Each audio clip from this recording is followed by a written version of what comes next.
Bonsoir à tous et merci d'être avec nous dans ce nouveau numéro de votre magazine Tac au Tac. 30 minutes ce soir pour analyser froidement les discours du chef de l'État sur l'état de la nation.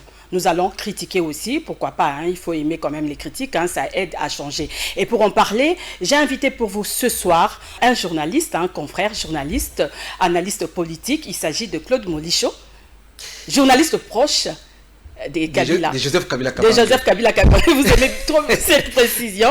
Comment vous allez? Ça fait quand même longtemps. Ça fait très longtemps, madame, parce que vous ne m'invitez plus. Joyeux Noël d'abord. Hein, merci, bonne année. Fête. Bonne fête également à vous Oui. et à tous ceux qui nous suivent. Merci de l'invitation, madame Nicole Pochot. Je salue également tous ceux qui nous suivent à travers le monde. Vous savez que c'est une tribune très très suivie, tac au tac. Oui. Et je ne manquerai pas de répondre à vos invitations chaque fois que. En tout cas, merci d'être là.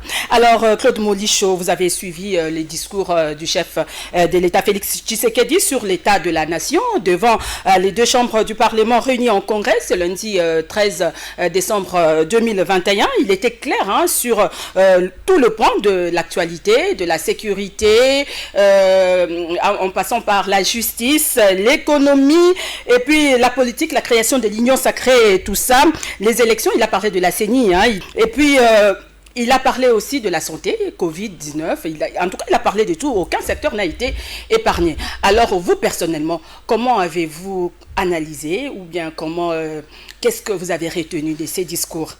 Oui, madame, merci de la question, une question très fondamentale. Vous savez que d'abord il faut circonscrire. Le cadre, c'est un discours sur l'état de la nation, c'est une obligation constitutionnelle et le chef de l'État doit une fois l'an faire l'état des lieux, l'état de la nation à travers un discours qui n'appelle pas un débat à l'Assemblée, donc au Congrès, à l'Assemblée et le Sénat réunis en Congrès, mais ça engage les débats de l'opinion. Dans l'opinion, ça doit engager un débat. Voilà pourquoi bien nous sommes sûr, là. Oui, parce que c'est le chef de l'État qui a parlé, qui a fait une sorte de bilan. Parce qu'un discours sur l'état de la nation prononcé en décembre, fin décembre 2021, donc vous faites une sorte de bilan de janvier jusqu'au mois de décembre. Bien sûr. J'ai été intéressé parce que nous, on se disait qu'il y avait déjà des problèmes. Et quand on s'engage sur cet exercice-là de faire le bilan sur l'état de la nation, nous devons voir d'abord les réalisations. Parce que vous savez que l'année 2021, c'était une année qui a été marquée par le gouvernement de l'Union sacrée. Il avait annoncé lors de son discours du 6 décembre 2020 qu'il allait casser la coalition FCSCACH parce qu'il a subi des humiliations, tout ça. Ouais, et il avait annoncé en 2020 que 2021 serait une année d'action. C'était une année d'action. Donc moi j'étais très intéressé de suivre ces discours. Avant même l'intervention du chef de l'État, j'avais dit que nous n'avons pas d'eau, nous n'avons pas d'électricité, nous n'avons pas de routes, nous n'avons pas de sécurité, nous n'avons pas de salaire, nous n'avons pas de santé, nous n'avons pas de gratuité de l'enseignement. Donc il y a beaucoup de choses qui manquaient. Et effectivement, dans ces discours, le chef de l'État a évoqué également, quand il dit que, c'est là que j'ai été un peu soulagé, parce que quand nous passons sous les médias, les gens pensent que nous sommes contre le chef de l'État. Nous ne sommes pas contre le chef de l'État, mais nous disons des réalités de terrain. Oui.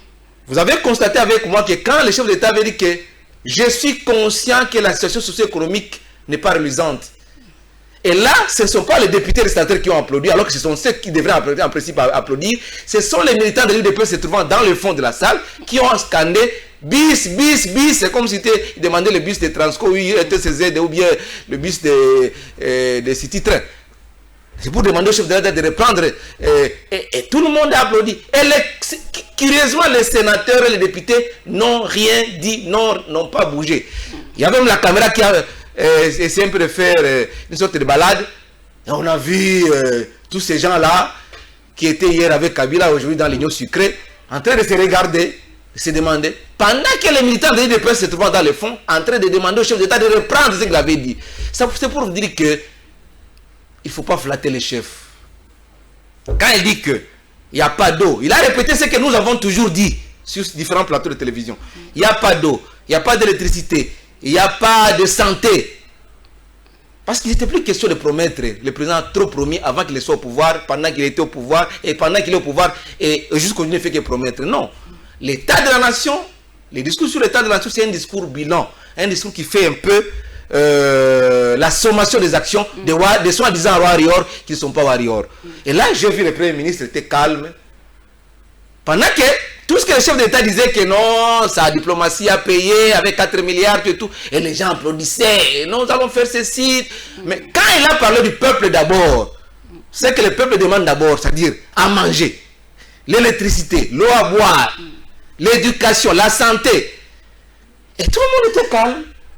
Personne n'a bougé. Ah oui, il a sérieusement critiqué le gouvernement. Voilà, c'est pour dire que, c'est pour dire quoi. Les Wari ont lamentablement échoué. Nous ne passons pas à la télévision pour nous faire voir. Nous passons à la télévision pour dire au chef de l'État. Peut-être qu'on lui fait des faux rapports. Vous savez qu'un chef n'a pas l'état de sillonner. Quand vous critiquez, on vous traite de jaloux. Nous sommes des jaloux, aînés. Nous ne sommes pas aînés. Parce que tout le monde ne deviendra pas chef de l'État. Tout le monde ne deviendra pas premier ministre. Tout le monde ne deviendra pas ministre. À chaque niveau de sa responsabilité, tout le monde doit produire quelque chose pour le bien de son pays. Et si ça ne va pas, nous devons le dire. On ne vient pas ici pour injurier les autorités. Nous ne sommes pas éduqués pour ça. Nous sommes là, sur le plateau de télévision, pour dire au chef de l'État, la situation est catastrophique. Et à Kinshasa, nous ne sommes pas à l'intérieur du pays. Nous sommes à Kinshasa où il n'y a pas de route. On a lancé combien de projets? Kinbopeto. Quelle est l'évaluation de Kinbopeto dans la capitale? On a lancé Tchiné-Gelou. Quel est le bilan de Tchiné-Gelou? 0. On a lancé Kin 0 trou. Quel est le bilan de 0 trou? 0. Pendant qu'il pleut abondamment à Kinshasa, les routes sont devenues de plus en plus impraticables. Et je ne sais pas comment on doit avancer avec ces gouvernements. Moi, j'avais dit au chef de l'État bien dans son discours, si le chef de l'État veut prendre une décision qui pourrait satisfaire la population, le peuple congolais entier, c'est de chasser le gouvernement des soi-disant warriors. De chasser tout le monde, du premier ministre jusqu'au dernier de vice-ministre. Qu'on les chasse, qu'on mette quelqu'un. Je ne dis pas qu'on mette les gens qui sont proches de Kabila. Non, même s'ils sont nombreux à l'Union sacrée. Qu'on mette quelqu'un qui peut lui faciliter la tâche. Ils sont nombreux dans l'Union sacrée. Eh bien, et quand il a parlé, le chef de l'État a parlé de l'absence de la coordination pour certains projets sociaux, comme vous venez de le dire, là, l'eau, l'électricité, tout ça, vous avez trouvé en lui un homme sincère qui veut trouver la solution pour sa population à tout prix. Oui, et puis le chef de l'État, je ne sais pas pourquoi il utilisait les mots, les jeux d'autorité. Non, il fallait qu'il dise les noms de majesté. Parce que quand il dit que j'ai instruit, j'ai fait ça, je suis allé là-bas, j'ai fait... Non, on dirait qu'il est seul. C'est l'impression qu'il m'a donné en tant que communicologue. On dirait que le chef d'État était seul. Pendant qu'il y a un pouvoir exécutif qui est le gouvernement. C'est pour dire que le gouvernement a lamentablement échoué. Même si nous sommes dans l'Union sacrée où il y a un sérieux tout se négocie à coup d'argent. Les chefs donnent des ordres, mais il n'y a pas exécution. Il n'y a pas d'exécution. Pourquoi? Parce qu'à l'époque, c'était le FCC qui bloquait. Mais aujourd'hui, c'est les gouvernements. C'est les gouvernements qui bloquent, selon vous? Mais hier, c'était Kabila qui bloquait. Après Kabila, on dit que c'est le FCC qui a subi les humiliations parce que le FCC me bloque. Et aujourd'hui, il dit que c'est le gouvernement. Donc, mais qui est le vrai fautif alors? Alors, moi, je me pose des mille et une questions. À qui des collaborateurs, des vrais collaborateurs? Parce qu'ils touchent l'argent plus que même un fonctionnaire, plus qu'un policier. Mais c'est le président de la République qui sélectionne ses collaborateurs. Alors, il est responsable alors lui-même de toutes ces contre mais selon vous, qu'est-ce qu'il doit faire? Parce que oui, c'est vrai, vous dites qu'il j'ai demandé à lui les responsables de chasser tous ces gouvernements parce que le pouvoir exécutif ne facilite pas la tâche au chef de l'État. Il ne peut pas être partout à la fois. Non. Mais vous vous souvenez, dans ce pays, 29e conseil des ministres, 28e ou 29e conseil des ministres, le chef d'État a demandé à ce qu'il puisse créer un comité de suivi sur les projets, plus l'exécution des projets Kinshasa Zéro Trou. C'est-à-dire que ça n'avance pas. Alors que nous disent qu'il y a des devises à la banque centrale. Il a lui-même dit, oui. Le président 4 milliards de dollars. Pourquoi ça n'avance pas? L'argent est détourné. Ce sont les engins qui manquent. Alors que vous avez les moyens, vous avez l'argent. Vous êtes union sacrée. C'est le plus Kabila qui est là. Ce n'est plus le FCC qui vous bloque. Donc, vous savez que les gens n'ont pas de vision. Et nous ne manquerons jamais de marteler. Tous les jours, on passera à la télévision pour marteler sur le bien de la population. Et aujourd'hui, personne ne peut me contredire. C'est Kabila qui porte l'espoir du peuple. Le Kabila, Joseph Kabila Kabange. Il porte aujourd'hui l'espoir du peuple congolais. Comment ça? Nous sommes... L'espoir du Congo, il a fait quand même 18 ans. La population était désespérée. Et aujourd'hui, il va porter l'espoir. Kabila, Joseph Kabange, que je salue en passant, a beaucoup fait. S'il faut quitter 97, depuis 2001 jusqu'en 2019. Les tableaux sont là. Moi, j'aurais souhaité à ce que les chefs de l'État nous disent que non, depuis qu'il est au pouvoir. Mais c'est comme si on avait à Kabila, à Félix Tshisekedi, c'est comme si on avait deux Congos. Hein, parce que selon les effectivement, nous avons des Congos. Nous avons des Congos. Parce que la question fondamentale qu'on doit se poser... La réalité sur le terrain... Depuis que Tshisekedi Antoine Félix est au pouvoir en 2000... Non, c'est depuis Joseph Kabila. Non, parce qu'il faut faire la comparaison. Allez-y. L'UDPS nous a dit ici au effort que Kabila, c'est la médiocrité, Kabila n'a rien fait, il a détruit le pays est en gouffre, le pays a été détruit. Bien bon, nous acceptons. Mais vous êtes au pouvoir depuis 2019. La question fondamentale que tout Congolais sérieux doit se poser, c'est de savoir, depuis que Félix Antoine Tshisekedi est au pouvoir en 2019, janvier 2019, jusqu'au fin 2021, le pays a-t-il évolué positivement ou ça on a régressé? Ça a évolué. Il a dit lui-même qu'il a ouvert l'ouverture de la République démocratique du Congo au monde. Il disait l'isolement politique en diplomatie. Quelle diplomatie, madame? Quand le chef d'État évoque le secteur clé de la vie nationale, quand on n'a pas d'eau, quand on n'a pas d'électricité, il n'y a pas de vie. Même les investisseurs ne viendront pas dans ces conditions-là où il n'y a pas d'électricité. Est-ce qu'on a même les Kenyans qui sont allés en Mbujimaï? Mais c'est l'obscurité. Comment vont-ils implanter leurs machines? Sur base de quoi vont-ils transformer ce qu'ils ont trouvé là sur place pendant qu'il n'y a pas d'énergie, qui est source du développement? Quand le chef d'État reconnaît que il est conscient, il a dit lui-même, je suis conscient que la situation socio-économique n'est pas reluisante. Il a expliqué des projets qui traînent à se concrétiser. C'est pour dire quoi? C'est un aveu d'échec. Et nous sommes très contents parce qu'il a reconnu et nous l'avons toujours dit. Quand nous passons sur les plateaux de télévision, nous ne sommes pas venus ici pour blaguer, madame. C'est la vie des millions, de 100 millions de Congolais. En plus de cela, on attendait une réponse précise du chef de l'État sur le plan RAM, registre des appareils mobiles. Là où l'Assemblée nationale, et même la commission ECOFIN qui a dit qu'on a fait les retraçages, on n'a pas retrouvé les retombées, soit l'argent perçu dans la perception de la taxe, soi-disant taxe RAM, dans les budgets de l'État. Il y a pas on n'a pas retracé. C'est-à-dire que c'est une escroquerie. Alors on doit retirer ça. Même la commission ECOFIN de l'Assemblée a demandé qu'on retire. C'est au gouvernement. On a engagé un débat. Ce n'est pas l'Assemblée nationale. Mais le gouvernement qui est le chef de l'exécutif. Parce que nous avons l'exécutif bicéphale. Le premier ministre est chef du gouvernement, le chef de l'État aussi le chef de l'exécutif. Il préside le conseil des ministres. C'est notre constitution qui le dit, madame. Nous sommes en train de blaguer avec la gestion du pays. Toutes ces promesses faites avant qu'il ne soit président, pendant qu'il est président, et même les projections, ce sont des promesses encore davantage. Il ne reste que 2 ans pour faire le bilan général du quinquennat. Qu'est-ce qu'il peut nous dire encore? Des promesses. Nous disons que les warriors ont démontré leurs limites. Les députés nationaux sont là pour chercher leur chop-chop quand ils se retrouvent au grand hôtel ou à l'hôtel du fleuve pour protéger les ministres de Petenti, Kibasa, Maliba, en ce qui concerne la taxe RAM. Tout le monde est d'accord parce qu'ils ont touché quelque chose. Mais quand il faut parler du peuple d'abord, que demande le peuple? Le peuple demande de l'eau, de l'électricité, à manger, la gratuité de l'enseignement, les routes, tout ça. C'est ce que demande le peuple. C'est pas ce qu'ils ont applaudi là-bas. Et le chef d'État a reconnu, il est conscient que la situation n'est pas reluisante. Alors, qu'est-ce qu'on peut nous dire encore?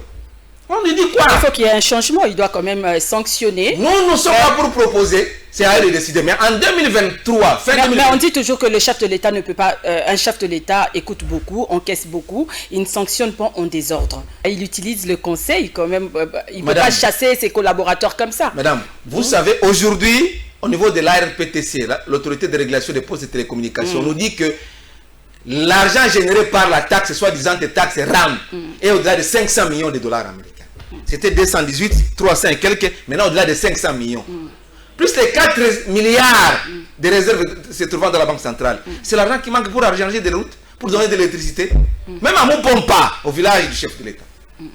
Pourquoi il n'y a pas de... Regardez comment les embougements, il y a des vidéos qui sont parvenues ici à Kinshasa. Moi, je suis Talakata la Ibanga, à Tina Moutouna, à la classe. Et si Kafanda Kaboata dans la classe, Nabatmatiti, en plein capital d'une province, on va vous dire quoi encore? C'est Kabila qui vous bloque? Ou c'est l'FCC qui bloque? Non, c'est le manque de cette partie-là qui a retenu votre attention. Ça, parce que je l'ai toujours dit. Et quand nous passons sur les médias, les gens peuvent dire que non, Azaka contre le chef de l'État. Non. Et heureusement, le chef de l'État lui-même a rappelé. Il a rappelé et il a essayé un peu de regretter. Et quand il faut tirer toutes les conséquences, quand un chef dit que ce n'est pas réalisant, voilà pourquoi. Il a même demandé qu'on puisse créer un comité de suivi pour Kinshasa zéro trou. C'est-à-dire qu'il y a un échec. Une équipe qui n'a pas gagné, on la change. il faut, moi j'ai proposé, avant même le discours du chef d'État sur l'état de la nation, qu'on chasse tous ces gouvernements de soi-disant warriors et qu'on mette des... Qu'on ne me mette moi, pas moi, parce que moi, si on me mettait ministre, on verra ce que moi j'aurais produit, je vais produire. Mais qu'on mette les gens de l'union sacrée, moi je ne suis pas dans l'union sacrée. Mais nous allons critiquer jour, tongo, midi, pourquoi, matin, midi, soir, tout ce qu'ils vont sont en train de nous prédire comme médiocrité. Certains observateurs qui disent que non, le chef de l'État a oublié l'essentiel dans son discours, c'est cette taxe controversée. Le il n'a même pas fait allusion. Et puis l'impio dit, les chercheurs qui n'arrivent toujours pas, hein, c'est bloqué là-bas. Ça fait partie de la vie. Quelle demande le peuple? Peuple met Senganini. Peuple a Senganini. Est-ce que c'est au chef de l'État de parler d'Impiodi, tout ça quand même? Mon cher ami, il y a le ministre c'est le chef de l'État. Parlait de l'économie. C'est au chef de l'État qu'on a rappelé le jour de sa prestation de serment au Palais de la Nation. Papa Lobaki, le peuple est d'abord. Est-ce que vous entendez encore parler du peuple d'abord aujourd'hui? Ce sont les députés d'abord, les sénateurs d'abord, les ministres d'abord, les conseillers du chef de l'État d'abord. Le peuple est délaissé. Et le chef d'État a voulu un peu faire plaisir à ceux qui étaient dans la salle, les militants de l'UDPS, pour dire qu'il n'y a pas d'électricité. Et ben on va gagner. Pendant que les députés vont faire le pétard mouillé. Bien, il a parlé de la justice, Claude Molichot, dans le secteur de la justice. Le chef de l'État a dit son souhait de gérer le secteur de la justice selon le principe l'homme qu'il faut, à la place qu'il faut. Oui, c'est-à-dire que là aussi, le chef de l'État a regretté du fait que l'appareil judiciaire ne fonctionne pas convenablement. Il y a des tares, il y a des choses, beaucoup de choses à reprocher dans le fonctionnement de notre appareil judiciaire. Donc il a compris que beaucoup de gens ne sont pas à leur place. Et ce n'est pas la première fois que le chef d'État les dénonce. Il a fait une interview à l'est du pays avec nos confrères. Ou c'est peut-être par rapport à la sortie de prison de Vital Kamerhe. Les chefs il y a de l'État beaucoup de choses. Il y a à boire et à manger, maman. Aujourd'hui, si vous n'avez pas l'argent devant les cours des tribunaux, vous perdez les procès, même si aujourd'hui, ça c'est une réalité. Il faut avoir l'argent. Mais pourquoi ne pas renverser la vapeur? Parce que c'est Kabila qui bloquait, c'est Kabila qui était mauvais, c'est Kabila qui était le diable. Mais il a promis de sanctionner quand même certains magistrats qui ne font pas bien leur travail. Et ce n'est pas la première fois qu'il dénonce cette situation. La mauvaise administration de la justice. Avec l'évasion des Bakonga et... Même Etienne Longondo qui est Vital Kamerhe, moi je ne donne pas... parce que je ne sais pas, c'était une liberté conditionnelle. Parce que liberté provisoire, on accorde la liberté provisoire à quelqu'un qui n'est pas encore condamné. Vital Kamerhe était condamné et... au premier degré et au second degré. Au premier degré à 20 ans, au second degré à 13 ans. Avec cette pratique de pouvoir en cassation, il est allé là-bas et on lui a accordé une liberté conditionnelle. Il a payé 500 000 $ comme caution et il a bénéficié de cette liberté. Mais on accorde la liberté provisoire à quelqu'un qui n'est pas encore condamné. Quand Vital n'était pas encore condamné, quand il était mappé, mandat d'arrêt provisoire. Il avait demandé plusieurs fois de la liberté provisoire. Pourquoi l'avoir accordé? Pourquoi seulement maintenant? Etienne Longondo, qui n'était pas encore condamné, bien sûr, il a bénéficié de la liberté provisoire avec la même raison que Vital Kamerhe, il est malade. Mais on a vu, c'était 2 jours avant sa libération, Augustin Kabouya, qui est secrétaire général de l'UDPS, qui est allé le voir en prison. Et l'homme qui est malade, il est sorti à 19 h en train de faire signe de victoire. Que moi, Etienne Longondo, je sors, je bénéficie de la liberté provisoire. Parce que dit le PES. Je dis toujours, nous avons combien de prisons dans ces pays, dans ces grands pays? Dans toutes les 26 provinces, nous avons combien de maisons carcérales? Il n'y a qu'Etienne Longondo qui est malade, il n'y a que Vital Kamerhe qui est malade, il n'y a que les autres là qui sont malades dans différentes prisons là, ils n'ont pas le droit. Mais on a interdit à Vital Kamerhe de sortir, de quitter Madame, nous ne voulons pas, nous sommes tombés trop bas. Nous disons, heureusement Kabila a laissé l'UDPS gérer. Parce que l'UDPS entretenait un mythe pour dire que non, Bissonnet est au pouvoir. Fonctionnaire, le policier, quand on a un salaire naïe, ils sont au pouvoir. Les Batogoliens 3 fois par jour, Congo comme Allemand d'Afrique. Ce sont des slogans. Aujourd'hui, la démagogie politique. La démagogie politique. Ça continue, ça n'a pas encore fini. L'ancien régime aussi est passé par là. Non, Kabila ne faisait qu'exécuter. Kabila ne promettait pas. Kabila, vous constatez qu'il a commencé. Ce sont des programmes, 5 chantiers, révolution de la modernité, quinquennale. Et il est exécuté. Inachevé. Non, aussi. Il y a des routes qui ont été construites jusqu'à terme. Il y a des routes qui n'ont pas été construites jusqu'à terme. Kabila a fait quelque chose. Mais aujourd'hui, on ne fait que nous promettre, on ne fait que promettre. Et même les discours du chef de l'État de la nation, il y a eu des promesses. qu'on va construire 700 et quelques centres de santé, on va construire 1200 écoles. Maman. Combien de temps 1200 écoles. Non, tu l'as mis la promesse. Et dites-moi aussi, en quoi ces discours est-il différent de ces précédents? Est-ce que vous avez trouvé une différence? En 2020, le chef d'État avait dit haut et fort que 2022 sera une année d'action. Quelles sont les actions qui ont été menées? Moi, je m'attendais à un discours bilan pour dire que voilà, les taux de desserte en électricité, c'était autant. Moi, Félix Antoine Tshisekedi Tshilombo avec le gouvernement de soi-disant Warrior, j'ai remonté ça à autant. Si c'était 30%, j'ai remonté à 50% ou à 40%. Là, j'allais applaudir. Les taux de desserte en eau potable, c'était autant. Moi et Félix Tshisekedi avec le gouvernement de soi-disant Warrior, j'ai remonté à autant. Les taux, les kilomètres de routes asphaltées, c'était autant. Moi, Félix Antoine Tshisekedi, j'ai remonté autant. Voilà un discours bilan. Et les 4 milliards des partenaires là? Je ne sais pas. C'est pas encourageant? Mais il y a un premier ministre qui est passé dans ce pays, il s'appelle Nguz Akarlibon, qui disait que non. Son discours à l'investiture disait Soso, na Thompson et Okoye na sani ya fonctionnaire, mwana kolia soso na ye. Plutôt que quand mwana kolia soso na ye à na Congo. Mais qui m'a motivé, même on en a. Ansala qui m'a motivé. Donc, nous ne voulons plus des promesses, nous voulons des actions que les chefs de l'État ne promettent plus. Que nous puissions avoir de l'électricité à Kinshasa d'abord. Avant d'aller même dans les 26 provinces. Kinshasa n'a pas de courant. Kisangani aussi a fait 4 mois. Voilà. Mais pour une petite panne. Non, la première dame est arrivée là-bas. Non, nous ne voulons pas. Nous ne voulons pas ce genre de gestion du pays. Il faut que la première dame il amène le DG de la SNEL pour dire que non. L'électricité a été réhabilitée. Non, madame, 4 mois pour une petite pièce. Un grand pays comme le Congo. Une grande entreprise comme la SNEL. Mais ça, c'est pas une entreprise de poche. Non, c'est une grande entreprise de fierté, de catégorie A. Non, nous ne pouvons pas être dans médiocre jusqu'à ce niveau-là. 4 mois sans productivité. Vous savez que s'il n'y a pas de courant électrique, il n'y a pas de productivité, il n'y a pas d'économie. C'est clair. Et moi, Claude Mourou, j'étais le tout premier Congolais à exhorter le chef de l'État, à demander au chef de l'État que laissez tous les sauts de moutons, laissez tout ce que vous pouvez faire, investissez sur le courant électrique. C'est avec Fati que vous demandez toujours, mais quand je sais non, que au pouvoir... parce que Kabila a fait quelque chose. Ce n'est pas correct. Kabila a tout fait. On ne dit pas que Kabila a tout fait. Il faut reconnaître mais Kabila a fait quelque chose. Là où Kabila s'est limité, on a avancé, ou bien on a reculé. On a sensiblement reculé, nous sommes tombés trop bas. Quand une ville comme Kisangani, quand une province comme la Chopo fait 4 mois sans productivité, il y a des étudiants, il y a des entreprises, il y a des usines, ils doivent marcher, il y a 4 mois. Mais c'est un manque à gagner considérable dans l'économie nationale. J'ai conseillé au chef de l'État de laisser ça de Moutombo, de construire, de mobiliser les moyens pour d'abord qu'il y ait l'électricité. Et ça peut attirer les investisseurs le minimum possible pour que les gens puissent investir dans différents domaines. Et il y aura la chaîne de production, l'économie. Ils vont payer des taxes, l'économie va remonter et les gens auront de l'emploi. Mais namoni, bakena ba palissade ba député, bakena ba corruption pour amener tous les gens et tous les députés sénateurs à adhérer à l'Union sacrée. 15 000 $ pour quitter FCC et adhérer à l'Union sacrée. Est-ce que ça, le peuple d'abord qui est que alors, Molicho, il a aussi parlé de l'insécurité. Alors, comment avez-vous jugé l'entrée des troupes ougandaises? Madame, il y a un débat sur la place publique aujourd'hui. Oui.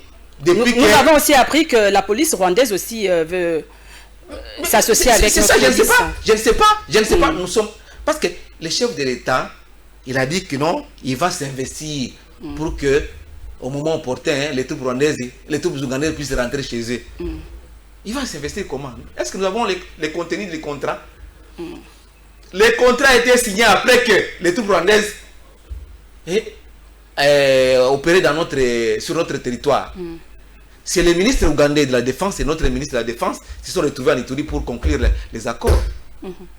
Après, la rencontre des chefs d'État avec des chefs de l'État. Mais est-ce que c'est comme ça que ça se passe?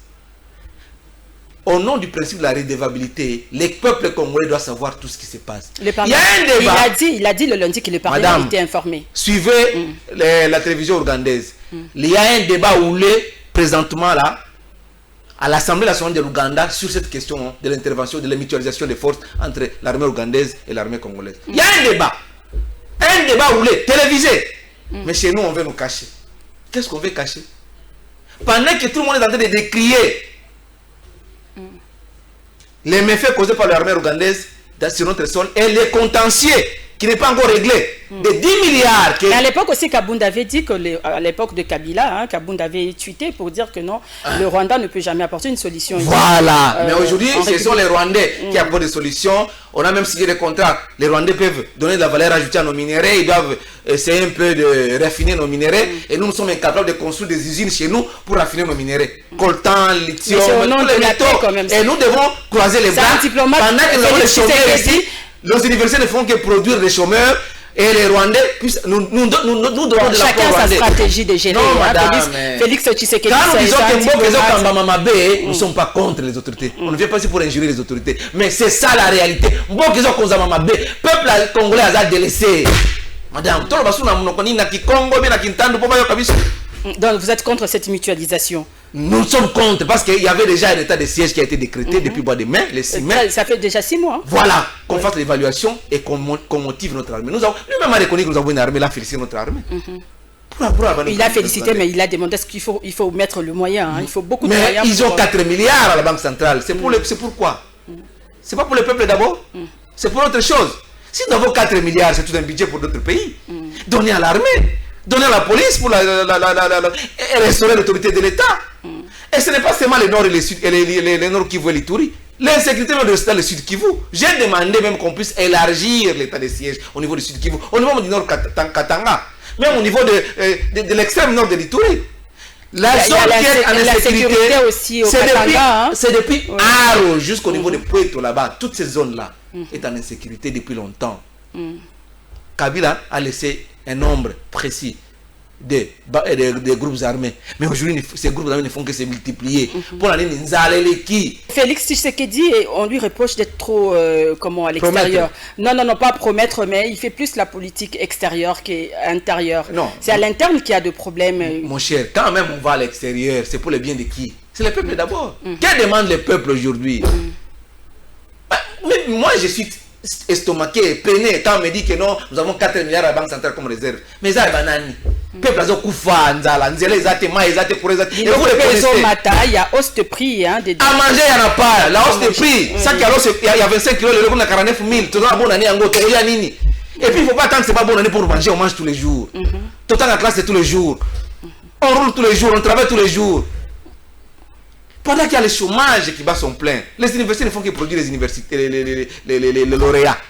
Si. Alors, il n'y a pas de travail. Ils vont travailler où? Mais nous allons donner aussi des contrats avec les Rwandais pour leur donner nos minéraux afin qu'ils puissent donner la valeur ajoutée. Bien. Nous sommes incapables de construire des usines, c'est nous. Parlons des élections. Est-ce que vraiment, ce sont des raisonnements terre à terre que nous devons comprendre. Et tout le monde nous connaît. Non, c'est trop. Gardez votre calme. Non, madame Nicole, c'est mon pays qui est en train de partir. C'est tout le plan. Mon pays. Moi, Claude Molicho. Bien, alors, parlons des élections. Le chef de l'État confirme qu'il y aura bel et bien élection en 2023 dans les délais constitutionnels.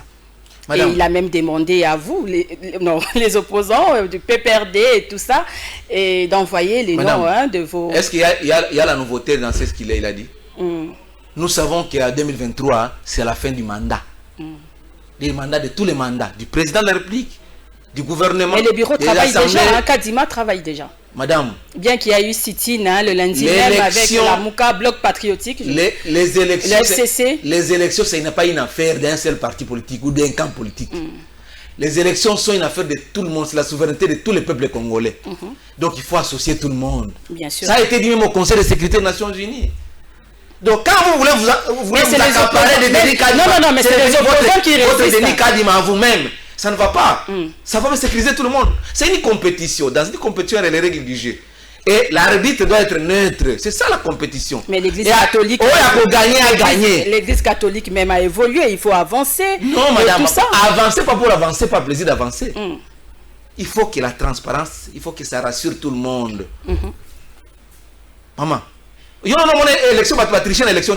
Donc le PPRD n'a pas envoyé, mais il y a Constant Moutamba qui... Non, Constant Moutamba... Et puis il y a aussi les kabylistes, comme Didi Manara, qui a même été... qui a été destitué. pour haute trahison. Didi Manara n'engage pas les FCC. Les FCC a des structures. Joseph Kabila Kabange, qui est le président national du PPRD, qui est aussi autorité morale du FCC, a mis en place une cellule de crise pilotée par Remo Chibanda Ntunga Mulongo. Et il y a des réunions qui se tiennent toujours à Kinshasa comme à l'intérêt du pays, et des rapports sont faits en ce qui concerne cette question-là. C'est pas Moutamba, ceux qui Moutamba, Tangelinga, on a dit à quoi engager FCC. Non, non. Il y a des structures appropriées. Sauf que vous avez débauché, donc là, vous avez une union sacrée. Vous donnez 15 000 $. Ils ont donné le nom. Il faut 3 personnes là-bas. Mais la MOUC a déjà dit. Avec la pratique courante que nous connaissons ici, c'est comme ça que l'union sacrée est née. C'est pas des débauchages et des corruptions. C'est comme ça qu'ils vont continuer. Mais on doit quand même. Que Moutamba, il est libre de essayer quand même de mettre vos divergences des côtés. C'est ce que comment le chef de l'État a demandé à tous les. Mais que demande la MOUCA, que demande le FCC? C'est un consensus autour de la désignation. C'est pas Denis Kadima qui est qu'on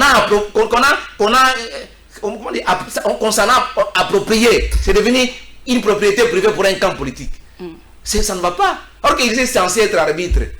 Ça ne va pas. Et pourquoi les choses se répètent alors? Rien n'est changé. Parce je que vous dis, de Kabila aussi, c'était pareil. J'ai dit ceci. Les opposants si Kabila était diable, mais les anges de lumière, les saints des saints, qui sont maintenant au pouvoir aujourd'hui, concentrent la différence. Donc ils font la même chose. Ils font la même chose. Ils n'ont pas tiré des leçons. Non. D'ailleurs, ils sont en train d'engloutir le pays. Le pays est en train de s'engouffrer. Il n'y a pas d'espoir. Bien, Congo Hold Up, pour finir, l'IGF a fait une sortie critiquée. Hein. Protège-t-il Joseph Kabila? Bon. Puisque vous êtes kabiliste. Moi, depuis qu'on avait commencé à publier tous ces épisodes-là de Congo Hold Up, j'avais dit que c'est une machination contre Joseph Kabila Kabange. Un coup monté, Bakoza monté à Kabila T. J'avais dit ça. Aujourd'hui, l'histoire me donne raison.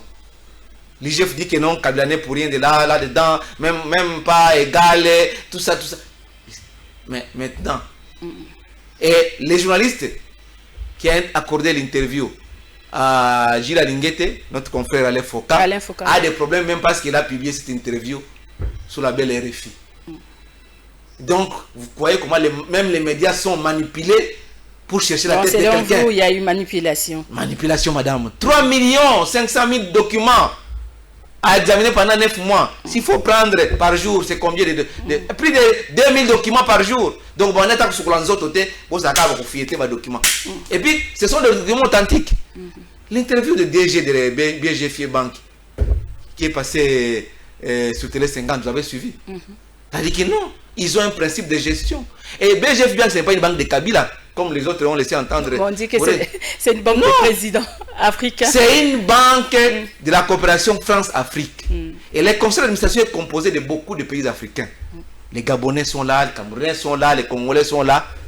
Et c'est comme ça. Nous n'avons qu'une succursale à Kinshasa.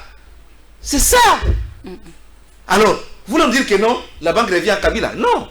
Et aujourd'hui, l'histoire nous donne raison que Kabila a été cité pour rien. On a cité l'affaire Panama Papers ici, que Kabila aurait des comptes dans Panama Papers, des milliards. Personne n'est capable de nous produire des preuves. On a cité carte visa et sinon les proches de Kabila toucheraient 50 000 $ chaque fin du mois. Vous